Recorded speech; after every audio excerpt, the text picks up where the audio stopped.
But what happened with this omnibus budget is they threw in changes to a whole bunch of other acts. I printed it off, it was over 450 pages long. It literally was a phone book. And it's likely that almost all MPs didn't read the bill, which is in itself quite interesting.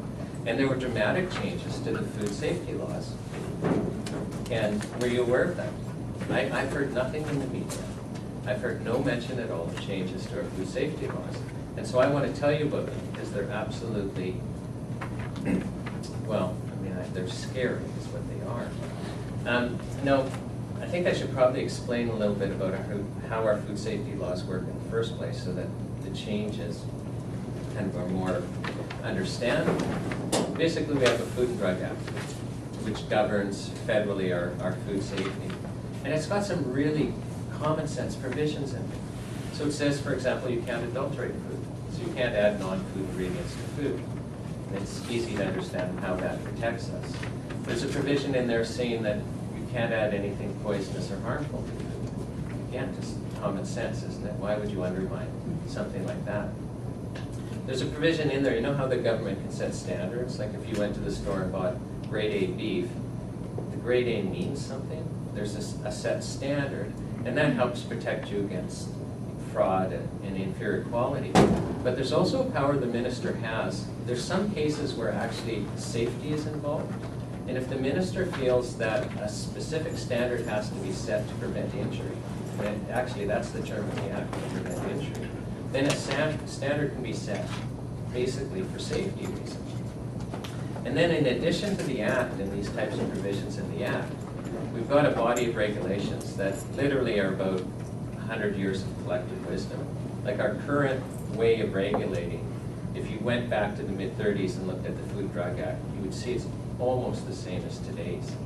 And so as time goes by, we learn how to regulate food, in theory, safely. So for example, you know, somebody wants orange popsicles. Well, how much dye can you put in popsicle before it's dangerous? And you'll be shocked to know, I mean, is anyone here familiar with Professor Ron Law? He's a risk analysis expert in New Zealand. He explained to me there's kind of this ultra-safe threshold. And ultra-safe is considered if it's no more than 1 death per million people per year. That's considered ultra-safe. So we can have orange popsicles if no more than 33 Canadians die a year, which is kind of scary, isn't it? But anyway, back to my point, is we learn through time, okay, this is how much dye we can put in a popsicle, well, we put it into our regulations. So our food regulations are quite large, they're very specific and technical, and they're kind of our collective wisdom. You know, we do something wrong for a while and then we correct it. So we actually have not bad food safety laws, and they're there to protect us. And what's happened is the government has, in kind of 2 steps, have moved to undermine these laws.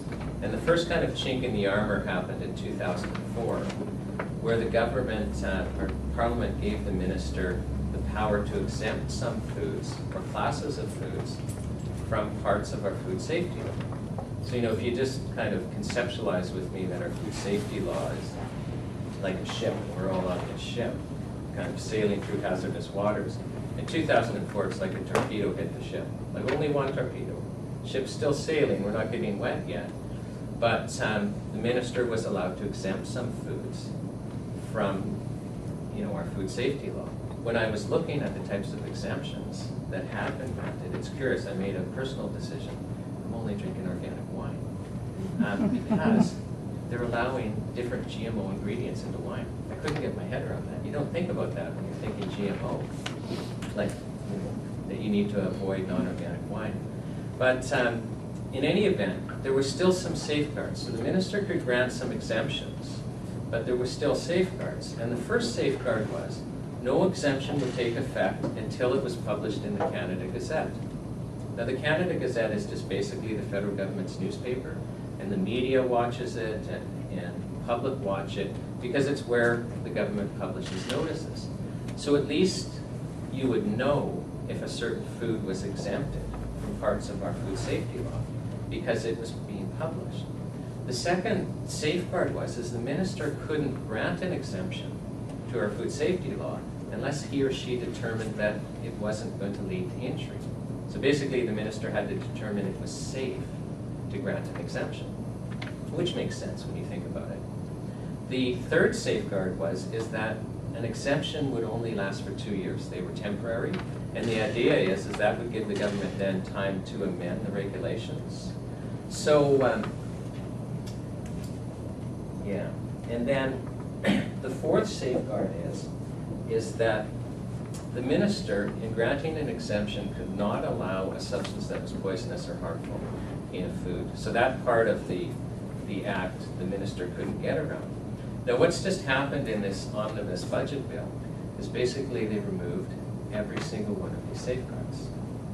So now the Minister of Health can exempt any food or any class of foods from all parts of the regulations and most parts of the act. And the minister no longer has to publish, which is interesting. I'll get back to that in a second because that's going to create a real problem for us. The minister no longer has to determine that it's safe, which is very interesting, isn't it? Because we've created this whole body of law, and it's all for safety. It's to protect us. And before, when the minister was granting an exemption, the number one thing is you had to determine it was safe. But now this safety requirement is gone. The minister now can allow harmful and poisonous substances. Isn't that interesting? So, and yes, and now they're permanent. Now they're permanent. So we're in a situation where the minister can now basically exempt any food from any part of our regulations in most parts of the act without publishing, without determining that it's safe, allowing in poisonous and harmful substances. And the difficulty I have with this, that it no longer has to be published, is before, if you went to the grocery store and you bought a food, you would just assume that the food adheres to our food safety laws. I mean, you just do, you assume it. And as of 2004, you couldn't assume that anymore. But at least if you wanted to know if the food you were buying complied, you could log onto their website and go through the Canada Gazette notices and figure it out. But now, you can't know. When you buy a food, you cannot know that it adheres to any of our food safety laws because the minister could have granted an exemption and not published it, which is really interesting, which is why I said, if you have a client who is extremely sensitive to pesticides or chemicals or anything, you can no longer assume that just ordinary foods are complying with our federal limits because there could be an exemption. This is actually even complicated by another change in the Act where the minister now can incorporate any document, and the word in the Act is any document, into one of these exemptions, or he or she could pass a regulation incorporating any document in the regulations. Now, this really is a transfer of our sovereignty. So Parliament before had sovereignty over governing our food safety laws. What's happened is by allowing the minister to incorporate any document, is where basically Parliament is losing its supervision. I'll go into that in a sec. But for example, what could happen is the minister could pass an exemption, exempting all fruits and vegetables from the regulations which set out, chemical levels, and say, as long as you adhere to, there's this document, there's an association of chemical companies in China, and they've set out safe standards for chemical levels in foods. And so we're going to incorporate that document into this exemption. And, as long as you adhere to that, you're exempt from our regulations. The minister can do that. The minister could pass a regulation saying, and I actually think this is coming down the pipe, that we're going to adopt the food safety laws of the European Union, rather the European law on food claims. That's coming down the pipe fairly shortly. Now, how this is a transfer of our sovereignty is who do you go to lobby then if we do something like that, for example? So let's say, using the example where the minister would exempt fruits and vegetables from our pesticides and chemical limits as long as it adhered to this trade document in China. If you didn't like the amounts, do you lobby Parliament? Do you go to China and lobby the trade association. You know, using the other example, let's say we adopted by reference European food claim regulations. Who do you go to if you don't like those? I mean, do we go to the EU and petition their parliament? Do you see the problem? Because before, Parliament had supervision. Clearly, you know, with any act like the Food and Drug Act, Parliament has to pass it and Parliament has to amend it by voting. But even regulations which aren't voted on, Parliament has the ultimate say. Basically what happens when a regulation is introduced is it's published in the Canada Gazette so everyone can look at it. There's a period for everyone to comment, to say, you know, this is a good idea or bad idea, or add this or change that. And while this comment period is going on, it's actually law that there's a clerk of the Privy Council who is supposed to, with the Deputy Minister of Justice, examine every single regulation to, first of all, make sure that it's, you know, it's authorized by the act that apparently it's being passed under. But they also look to see, well, does this unduly trample existing rights? And they ask the question, is this consistent with our Bill of Rights? Is it consistent with our Charter of Rights and Freedoms? Is this an expected use of this regulation-making power? And you can see how that would protect us. If the regulation gets through all of this, it's, you know, amended after comments, and then it's published a second time, and then it becomes law. But every regulation is permanently before a committee of both the Senate and the House of Commons, and either one of the Senate or the House can introduce a motion to basically repeal the regulation in whole and part. So you see how even regulations, although they're not voted on, it's our elected representatives that have the final say in our food safety, and that's now changed. Like I say, if the minister starts incorporating other documents. Another thing that's probably coming down the pipe is you may have been reading in the press how Canada, we're getting close to finishing this comprehensive economic trade agreement with the European Union. And if that passes, I really doubt that the government will want Parliament to vote on it. So I expect that it's just going to be, at least the food and drug parts will be adopted by regulation because of this amendment.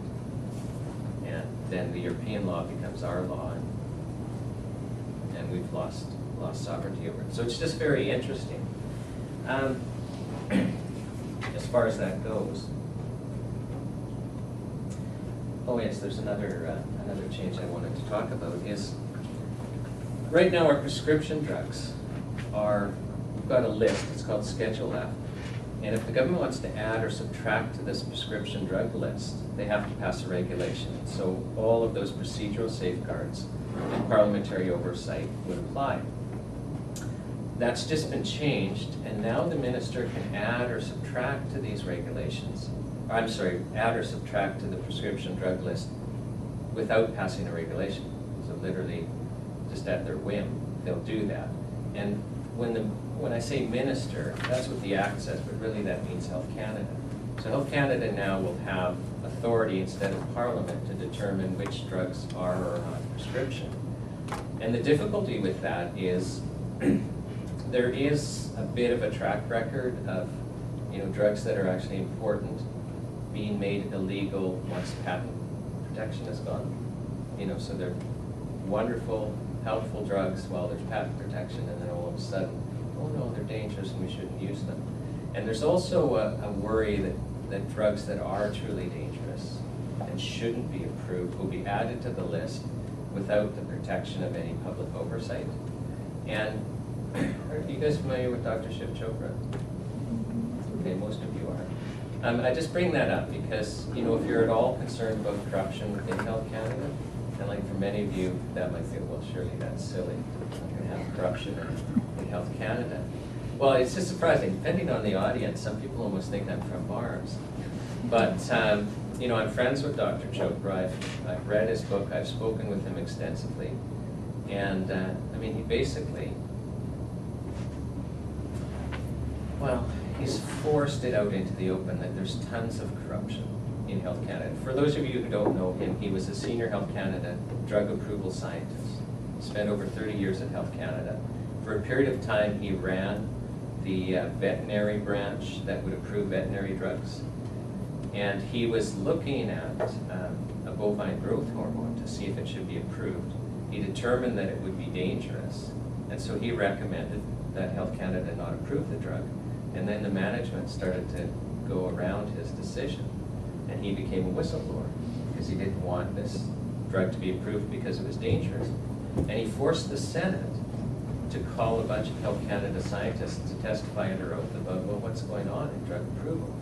And I think it was 5 scientists that testified, and they basically all said, oh yeah, we'll determine a drug is dangerous, we'll recommend that it not be approved because it's dangerous, and then Health Canada management will get around our decision and have the drug approved. In fact, one, a Dr. Margaret Hayden, after the testimony in the Senate, told the CBC that, oh yeah, after you've been at Health Canada for a while as a drug approval scientist, you get to see the pattern on how they're going to get around your decision. So you know in advance when you're going to recommend that a drug not be approved, the steps the management will go through to get it approved, even though their own scientists believe that it's dangerous. Is this new information to some of you? Okay. I was just going to mention there's a documentary out there called The Corporation that goes into that exact situation that you were talking about. Okay, thank you. And it's just, my point is you know, so even a small little change like giving Health Canada the authority over what drugs will be on the prescription list is significant if you're at all concerned about corruption. And you know, that's why I bring it up, because you guys don't personally deal in prescription drugs, but it's a loss of sovereignty from Parliament, where we have oversight from our elected representatives to basically power into bureaucracy, which is concerning. Now, and it's concerning on safety grounds.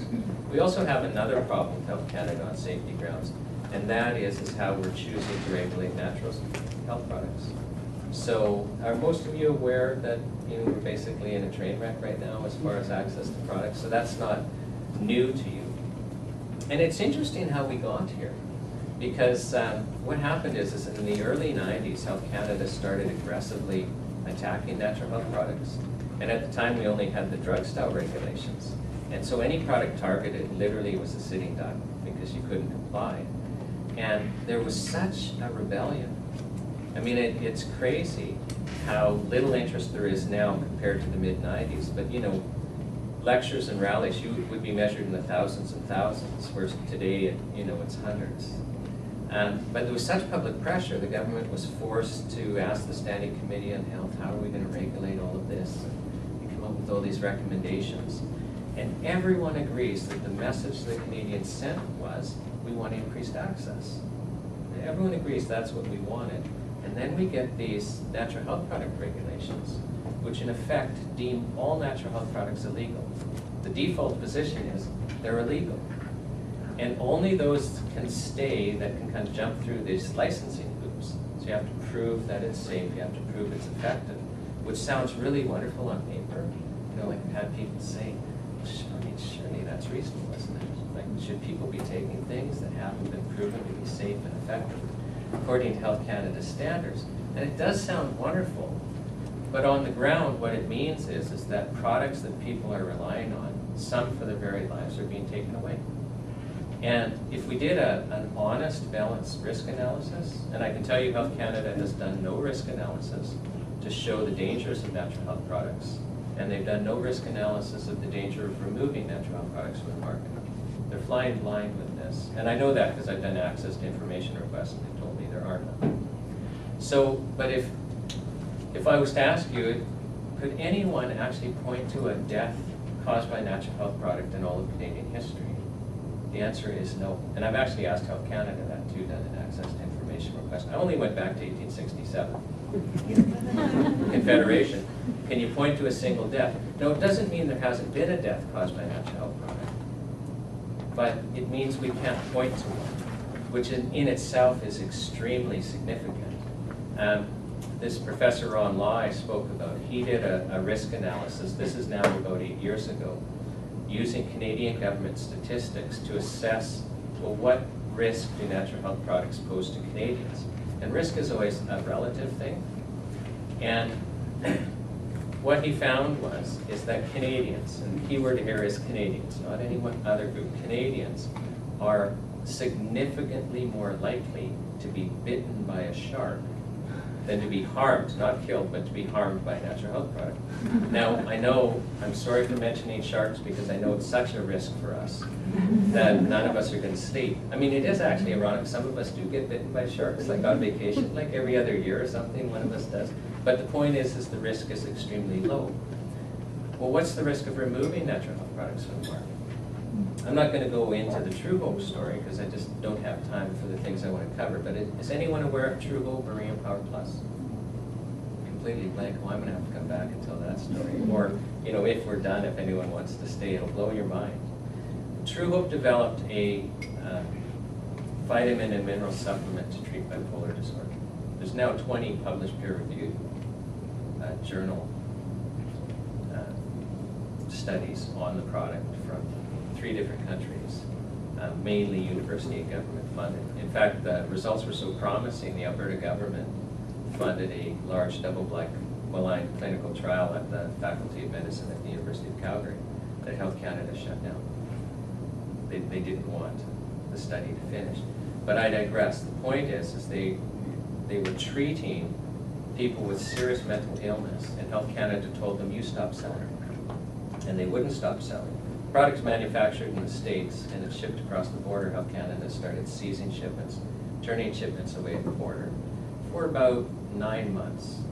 And I'm of the firm belief that people died as a result. And part of that is for example, the president of the Alberta branch of the Mental Health Association, Ronald Lachenesse, started holding press conferences blaming Health Canada for suicides. I've called him as a witness and he's testified about the funerals he went to.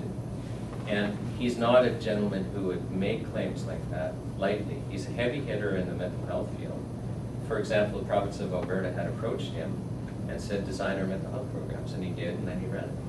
He was their deputy minister. He's a heavy hitter, and somebody like that doesn't make allegations, and then just a whole bunch of people disappeared off the radar. So I'm firmly of the belief they caused deaths. I'm just using it as an example of where Health Canada has restricted access to a single product for a period of time, and there appears to have been a number of deaths.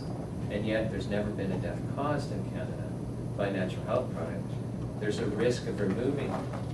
One thing that I'm concerned about right now is natokinase. Are you guys familiar with natokinase? I mean, I'm not an expert in these products, but it's used quite extensively as a blood thinner. And what happened is about 4 weeks ago, Health Canada contacted every single company that had a product license application in for natokinase and said, we've determined that natokinase is dangerous. We're not going to approve your license application, which means it's fully illegal. And not only do we want you to stop selling, we actually want you to do a full recall. So they're trying to remove it from the market. They've already raided one pharmacy in Vancouver to remove it from the market. It's being removed. Ironically, what is that? Is it Praxta? There's a blood thinner that I just saw a story in the New York Times where a doctor at an emergency ward was complaining to the press because when people are showing up at emergency because they're bleeding out because of this blood thinner, there's no way for them to reverse it. Whereas with the other blood thinners and warfarin, they can reverse it so that they can keep you alive. And he was complaining they just lost 6 people who showed up in emergency and they're just absolutely helpless. And so he's questioning the safety of this drug. And it's just kind of interesting that we've got some doctors questioning the safety of these improved chemical pharmaceutical ones, while at the same time we're removing a natural product. And I did a search of the Health Canada's adverse reporting database. There hasn't been a single complaint ever in Canada over natokinase. So it's just kind of interesting. You'll see this time and time again, where basically the chemical products are being privileged over the natural ones. It's interesting that like people will send me Health Canada's replies to them when they write letters complaining they've lost access to products. And some of Health Canada replies, they actually brag on how many recalls of natural health products they've forced. And they will say when it's for in some cases, they'll use language like, in some cases, it was for potentially dangerous, side effects. They're not saying anything happened. They're saying, well, there was a potential danger out there. And it's a bit of an example on how there's a double standard in how we regulate the chemical drugs versus the natural health products.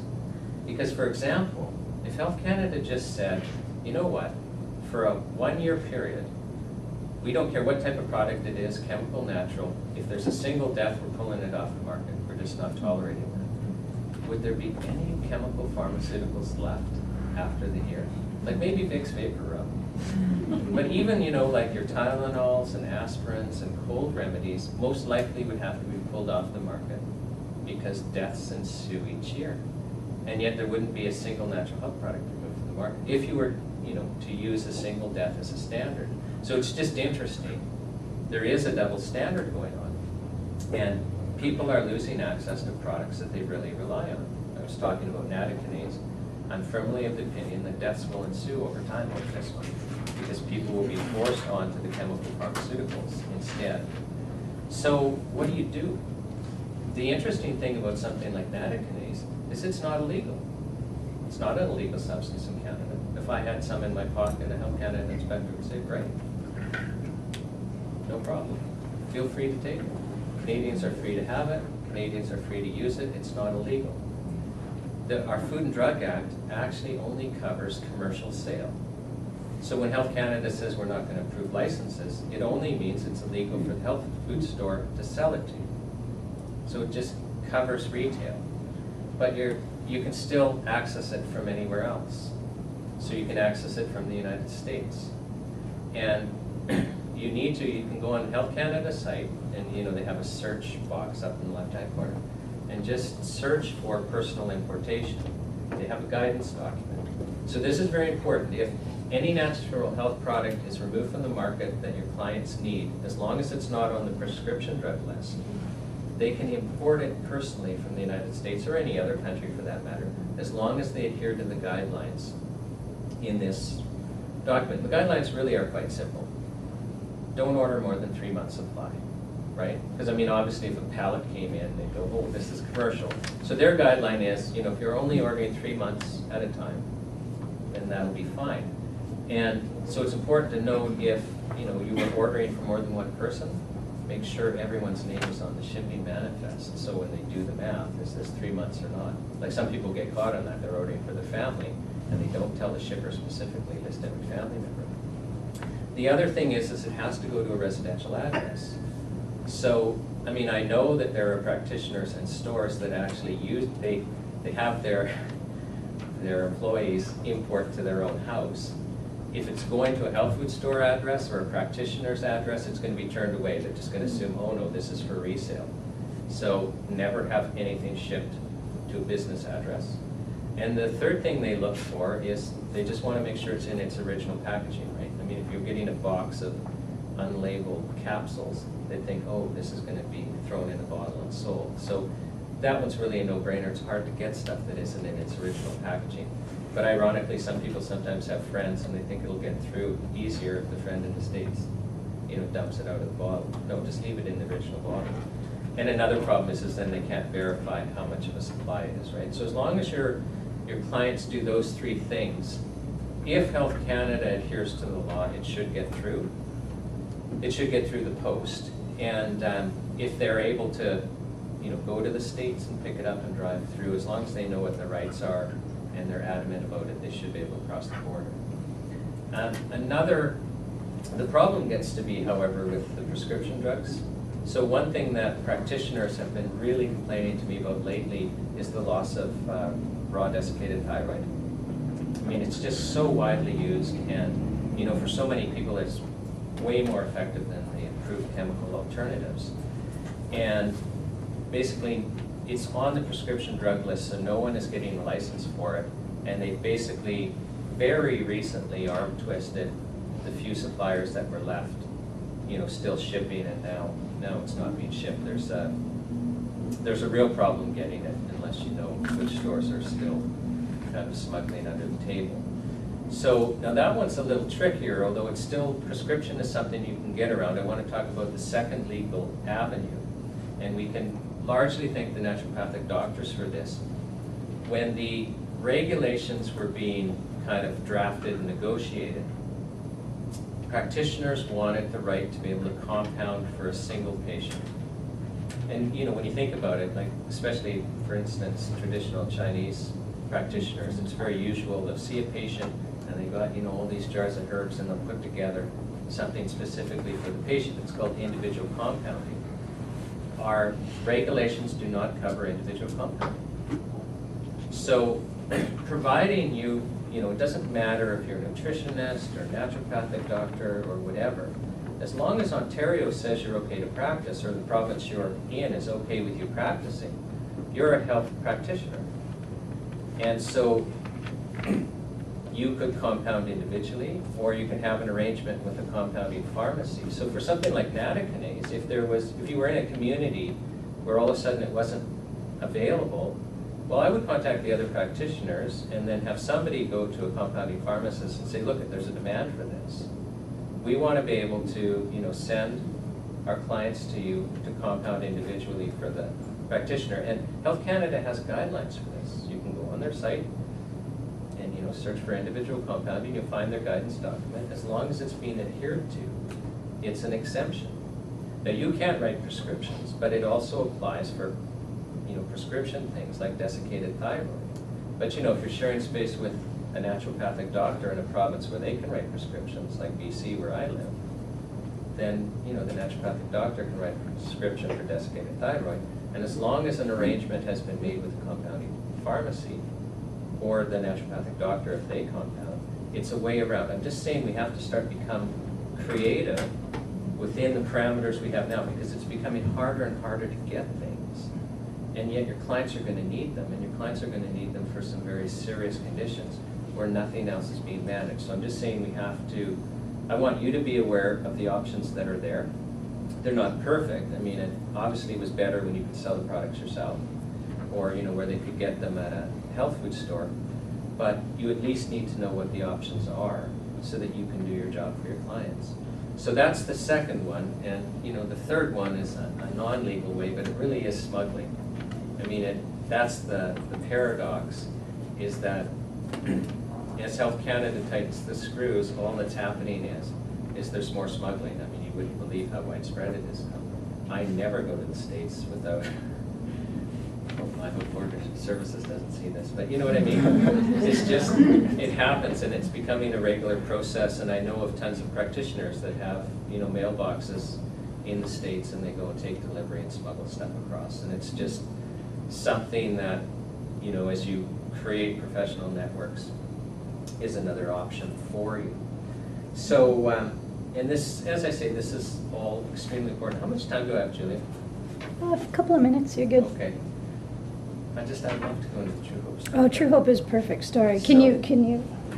I'll try and... Because they would love it. Okay. So, True Hope was, just give you an example of, you know, how unreasonable Health Canada can be. And when I say unreasonable, I mean, we really, the scary part is most of the inspectors that I deal with believe in what they're doing. They have no appreciation that there's a risk to removing products. And once they make a decision, they can be like any other bureaucracy where it's just, you feel like you're running into a brick wall. So True Hope was an interesting case. It was started by a property manager and an animal nutritionist. Not a likely pair to be starting, you know, basically find what's becoming the leading treatment for bipolar disorder. But the property manager's wife had severe bipolar disorder, and like her mother and her grandfather, committed suicide.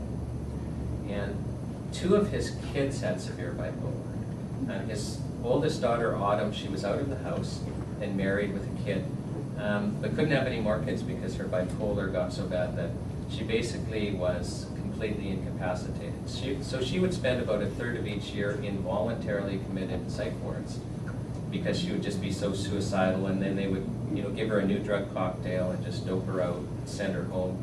And, you know, literally at that stage, she wouldn't be able to shower, she wouldn't be able to feed herself until her body became accustomed to the drugs. And then once she became accustomed enough where she'd break out and be suicidal, back involuntarily committed, a new drug cocktail, rinse and repeat. So that was her life, no life at all. And one of his sons at home, Joseph, he was in high school, he was 17, big kid, about 200 pounds, and his bipolar was manifesting, he would rage. And it was getting so bad, what actually happened is the other kids, came to him and said, like, Dad, you have to get Joseph out of the house because we're worried he's going to kill us. And they really were. I mean, this was a legitimate worry. And so Tony's just devastated. And you know how sometimes when something's really, really bugging you, like it's just crushing you, you will vent on something else. Like you just have to share what's going on. So he ends up sharing with this animal nutritionist, here's what is happening with Autumn, here's what's happening with Joseph, and he's describing Joseph's rage. And the animal nutritionist kind of stopped him and says, I don't know anything about human nutrition. I know nothing at all, but I know a lot about animals. And this rage you're describing, it sounds exactly like what we see in pigs with ear and tail biting disorder. And when we see that in pigs, we know they have a nutritional deficiency. We supplement their feed with vitamins and minerals, and 100% of the time we extinguish the behavior. Almost like ding ding, little light bulbs go off. Well, I wonder if there could be a nutritional basis to bipolar disorder. So actually based on, the pig knowledge, they sit down and they try and sketch out, well, what do you need for, human nutrition? And they get together 3 off-the-shelf products that they think will do it, and they put Joseph on it. And Joseph does not get well, but he gets better. Like they see there's a change. So I'm going to take him off the lithium, but he got better. And they thought, we're almost there. So they added a 4th product, which was, they just describe it as a colloidal mineral. So what happens is there's this mine I think it's in Utah, that has a whole bunch of buried trees and biomass. And they mine it, and they squeeze it, and they put the liquid in the bottle, and they call it colloidal mineral. So they add that. They've now got 4 products. Joseph gets well. And they take him off the lithium and he stays well. And you're thinking, this is interesting. So then Autumn's husband calls Tony and says, they lived in a different community, and says, Autumn's been released from the psych ward, but she's on 24-hour suicide watch. And so when I go to work, I've been dropping her off at my parents', but they're just getting exhausted. Can I drop her off at your house for a week and just give my parents a break? And Tony's like, yeah, why don't you do that? So she gets dropped off. She actually wasn't willing to try it at first, but she had gone out in public, and one of the things that would happen to her is her limbs would start involuntarily moving. She describes it to me as flapping, and that happened out in public, and she was just horrified. They had to go home right away. And that kind of, okay, fine, I'll try this. And she said on the 3rd day she knew something was happening, because she said, I could shower with my clothes off. She would never shower with her clothes off. Because she described to me, well, I had this hole in my chest and they could access me through it. I mean, it all sounds crazy. I'm just describing. I actually don't think she's crazy, just because she was a witness at a trial, and I was, interviewing her for the first time, and she said that, and I thought, oh yeah, you're just crazy. And I shared with her, I said, this really sounds fantastic to me. And she says, it's interesting because it's a common thing in mental illness, that type of thing. And she says, if people are on a specific drug, and I forget what it is, they all feel like they're cut off on the forehead. And, I've just, as I've gelled over this over the years, I speculate, we have an energy field. Is it there to protect us? And it is, when people's nutrition are down, maybe they're just not able to maintain the field. I don't know, I'm just speculating. But that's what she said to me. She knew that after the 3rd day, she was able to shower without her clothes on, and it just got better and better. She was on 5 psychiatric drugs. They weaned her off that. This is like 12, 13 years ago. She's never been back to a psych ward. She's been able to have more kids because she's not on psychiatric drugs. She's written a book on it called The Promise of Hope. It's a Canadian bestseller. You can get it in chapters. So, well, you can probably get it anywhere. But yeah, Promise of Hope by Autumn Stringer. So after that, they basically cured a schizophrenic lady who had never left her house, like in years.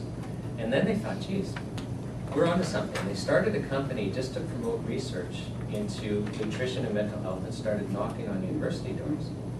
And turned away, people are thinking they're flakes. And finally there was a neuroscientist at the University of Lethbridge who was interested. They thought, maybe we should do a study on ADH kids. And, but he didn't know he does animal research, so he contacted a researcher at the University of Calgary. and said, are you interested in this? And she thought, no, this sounds kooky to me, but I will structure the questionnaires and that for you, and how to structure it. And so kind of helped them that way. And what happened is 30 families with ADH kids basically would fill out all these questionnaires. And when they came back, Dr. Cole thought that actually my clients had faked the data. And he interviewed all 30 families because the improvement was off the chart.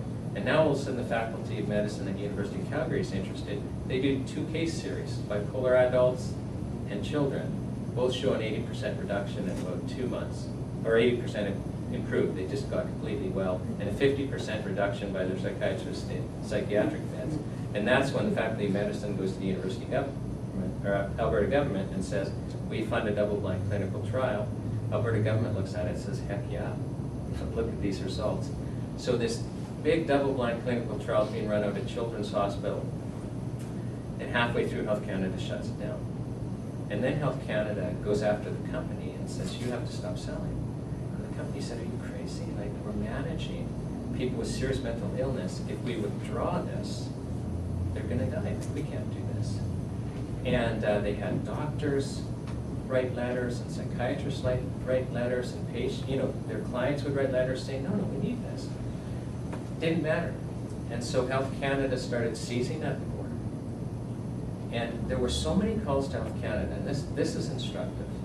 There were so many calls to Health Canada and the Minister of Health, they couldn't function. And so what they did is they called it a 1-800 crisis line. It sounded good to the public, EM Power Plus isn't available, and those who need transition, you can call this 1-800 crisis line and speak to a qualified, therapist. But really what was happening is if you called the Minister of Health Canada, as soon as you said the product or the company name, they hit a button, and without asking you were transferred. And these people, I have their script, I've got a court-ordered disclosure, they were basically just told it's not available, go back to your psychiatrist. But what Health Canada forgot to tell these therapists is, don't take notes, because they took notes. And there's literally about 800 pages of people begging for their lives. And literally people would say things in there, like they described, this is my condition, and these drugs didn't work, and I was disabled, I couldn't work, I'm well now, and what are you going to do when I commit suicide? In fact, Health Canada inspectors, because there's been lots of court proceedings over this, have admitted under oath, oh yeah, there's just a constant communication of suicides for our behavior, and it didn't make any difference.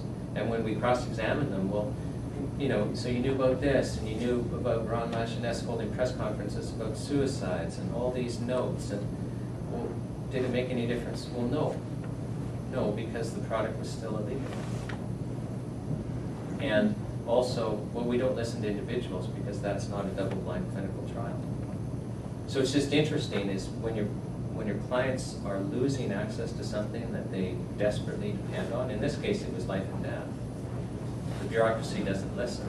And that's why I say it's super important for you to understand how do you access stuff. And so I wasn't kidding on the smuggling thing, because ethically, if you find yourself in a situation where your client's life depends on something, well, which is more ethical, right? Allowing them to suffer, or if you're aware of some mechanisms that they can get things. I don't want to be all doom and gloom here, because we are in a transition period and things are going to get a lot worse. I mean, they are, but they have to get worse before they can get better, because people are still really largely asleep. You walk into your health food store, there's still lots of products. There will remain to be a lot of products. We're just losing, some really important ones.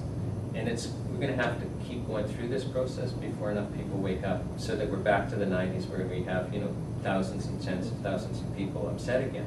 So I'm actually really optimistic that we are going to win this, but it's just we're not through the preamble time first.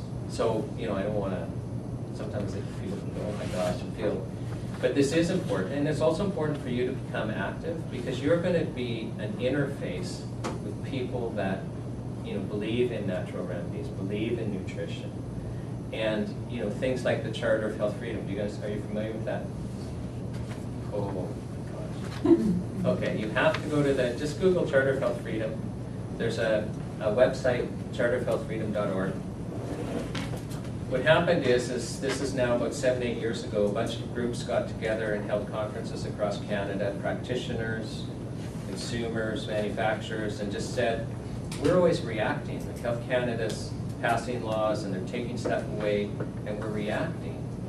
How do we actually solve the problem in a positive way instead of always kind of negatively just trying to hang on to what we can? And they came up with the charter. It's actually just a draft law. It's literally a Bill of Rights for people to have access to things that they need. So, you know, if the charter was passed, for example, Health Canada wouldn't be able to remove a product from the market without doing a risk analysis, because they have to determine that the risk of leaving the product on the market is a greater risk than, you know, taking the product off the market. They have to do, because they don't do that now. And if it's all about safety, then you have to do a balanced risk analysis. Because, for example, if you were going to create more harm by removing a product, well, then you better be mitigating the risk another way, maybe label warnings and education, and, you know, trying to structure it so that only it's being taken under the supervision of a practitioner or something. There's other ways to mitigate risk, but you won't even know the best way to do it unless you do balanced risk analysis, and they don't. It also has things like Health Freedom Ombudsman, because unfortunately, because Health Canada doesn't listen to people when they depend on a product, there's no way to publicly shame them. And so we need a Health Freedom Ombudsman. So please read the charter. I mean, actually read the document. It will excite you. It excites me every time I read it. It's because you wrote it. But the no, that's not true. But I mean, under the direction, here's how we, you know, everyone agreed. Here's how we have to solve the problem. But you know, just I was using the charter as an example. We're doing a petition drive. There's petitions on that charter website, and you know, we get most signatures from practitioners and health food stores who are, you know, have it in their office. And I'm just saying you're an interface to educate people, because most of your clients won't have, some will know exactly what's going on and some won't. And it's just, you know, I think you would do great service to us in a, and I mean just all of us, in arriving at a reasonable regulatory environment where people can take products that they need, just, you know, being educated about it and stuff like that. We're only going to arrive there once enough people are educated. And I just encourage you to understand that people like you are the key to